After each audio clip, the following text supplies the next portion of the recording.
Lefebvre, secrétaire général unité SGP, police, CFO. Merci d'être avec nous en plateau pour en parler. 2 enquêtes ouvertes à la demande du ministre de l'Intérieur, Gérard Collomb. On l'écoute et on en parle juste après. Il y a une enquête sur les faits précis. Comment a-t-il été possible que cette personne ne soit pas placée en centre de rétention? Ça, c'est la première question. La deuxième question à laquelle il faudra qu'on réponde, c'est de savoir comment, effectivement, on peut avoir 7 identités différentes et donc ne pas, à un moment donné, devoir donner des comptes à la police et à la justice. Donc, sur ces 2 points, je vais avec mon administration, essayer d'apporter des réponses pour qu'un tel drame ne se reproduise plus. 2 points. On va s'arrêter d'abord sur le premier. Clairement, il n'aurait jamais dû se trouver gare Saint-Charles, cet individu. Là, il y a vraiment une défaillance au niveau de l'administration. Bien sûr, il y a une défaillance. Pourquoi? Parce que mes collègues qui ont instruit la procédure suite au vol à étalage le vendredi après-midi, eux sont allés au bout du bout de ce qu'ils pouvaient faire. Après avoir saisi les services de la police aux frontières pour eux-mêmes saisir la préfecture du Rhône, force est de constater aujourd'hui que personne ne leur a donné de suite. Donc il y a effectivement une carence ô combien dramatique dans le cas présent de l'absence de réponse de la préfecture du Rhône. Et moi je me félicite effectivement que Gérard Collomb ait initié cette enquête d'hier après-midi. Pourquoi? Parce qu'on ne doit pas, je dirais, passer en perte et profit ce genre d'affaires.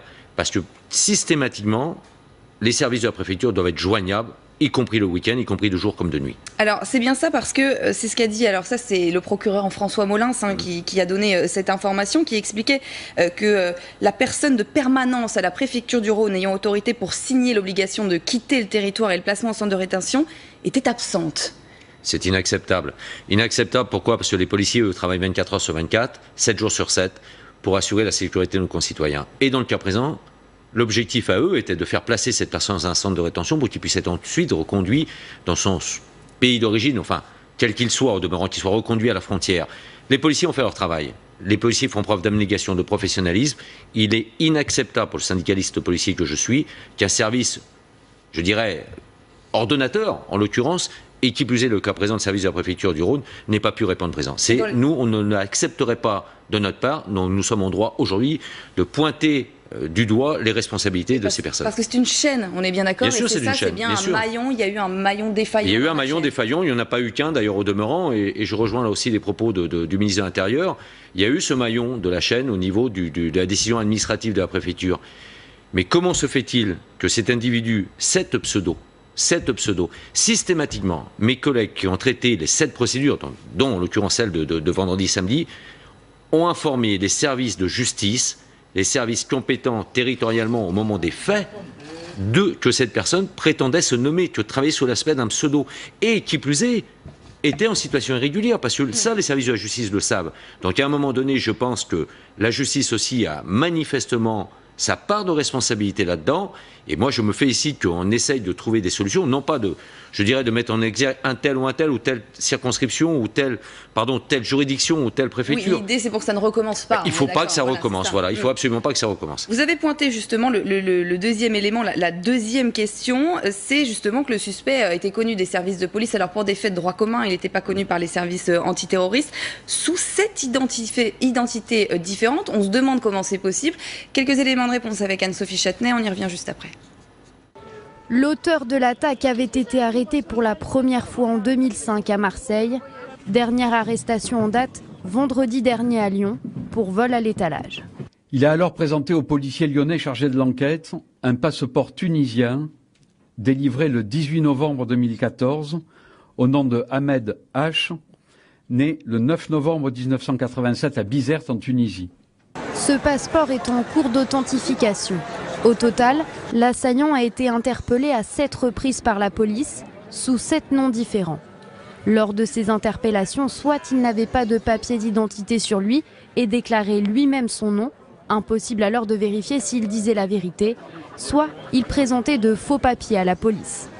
À chaque arrestation, ces empreintes ont été enregistrées dans le FAED, le fichier automatisé des empreintes digitales. Les infractions commises, de petits délits comme des vols par exemple, n'ont pas entraîné de poursuites judiciaires. Son casier était donc vierge. Il n'y a jamais eu de croisement des empreintes digitales. C'est ce croisement qui aurait permis à la police de découvrir qu'un seul et même homme était connu sous 7 noms différents. C'est le problème pointé, le croisement de ces données et des empreintes digitales. On a du mal à comprendre finalement une fois qu'elles sont enregistrées, comment on peut ne pas les retrouver finalement. Vous savez que tout enquêteur d'un service d'investigation travaille sous l'autorité du parquet, en l'occurrence. Parce que là, on est sur du délit, je dirais, basique, de quelques vols, quelques faits de petite délinquance. Mes collègues avisent systématiquement, dès lors qu'ils ouvrent, dès lors que l'individu est placé en garde à vue, ils travaillent sous l'autorité judiciaire. L'autorité judiciaire, en l'occurrence, est incarnée par le tribunal, par le représentant du tribunal de grande instance. Mes collègues en réfèrent à cette autorité judiciaire, qui décide oui ou non d'aller plus loin dans les investigations, et pourquoi pas d'aller sur une prolongation de garde à vue, ou éventuellement, pourquoi pas aussi, de délivrer un mandat de dépôt pour que cette personne puisse être incarcérée, pour mener plus en amont ou en aval les investigations nécessaires.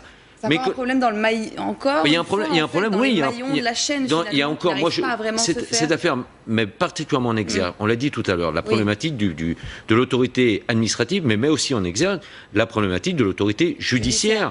Quelque part là-dessus. Vous avez l'impression parfois qu'il vous sape un peu du coup votre travail. Mais bien sûr, nous sommes notre travail, bien évidemment. Mes collègues ont passé, ils sont au bout de 24 heures de garde à vue. 24 heures de garde à vue, ils avisent bien évidemment les services du procureur de la République de Lyon en disant voilà ce qui se passe. On a un individu manifestement connu sous plusieurs pseudos. Cet individu aujourd'hui est en situation irrégulière. On n'est pas certain que son passeport soit un bon passeport. Que fait-on? Madame, monsieur, classement sans suite, vous le remettez en liberté, fin de la garde à vue à l'instant où je vous parle. Voilà, terminé. Donc nous, derrière, c'est bien pour ça que ça provoque aujourd'hui une profonde colère dans nos rangs.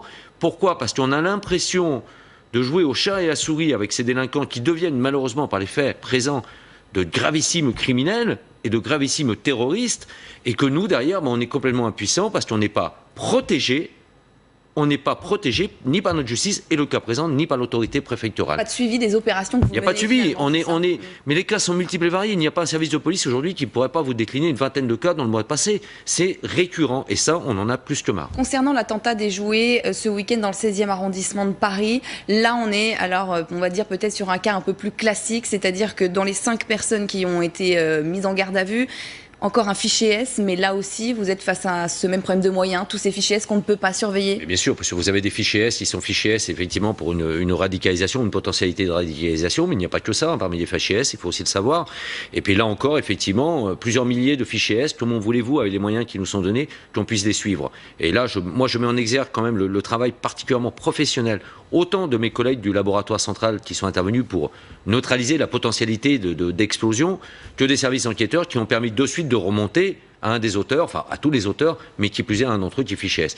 Là, on est encore une fois relativement impuissant et malheureusement on le sait. Moi, j'attends beaucoup, notamment à travers la loi antiterroriste qui est votée, qui est aujourd'hui à l'examen du Parlement, nous donnera d'autres moyens. On n'arrivera jamais au risque zéro, on le sait, il faut que tout le monde le sache, mais on aura quand même un peu plus de moyens, un peu plus de capacité à agir. Et c'est une bonne loi. Pour terminer, on peut relever la vigilance citoyenne, en tout cas peut-être dans cet attentat déjoué qui là a fonctionné. C'est aussi ce que vous mettez en avant, la prévention, ça marche finalement. Oui, la prévention, et c'est pour ça que la prévention, on l'avait vu il y a quelque temps dans le Val-de-Marne, où un laboratoire, justement, grâce à la vigilance et à l'intelligence et au discernement je crois, d'un plombier ou d'un serrurier à l'époque, avait permis de déjouer. Là, encore une fois, un voisin met en alerte immédiatement.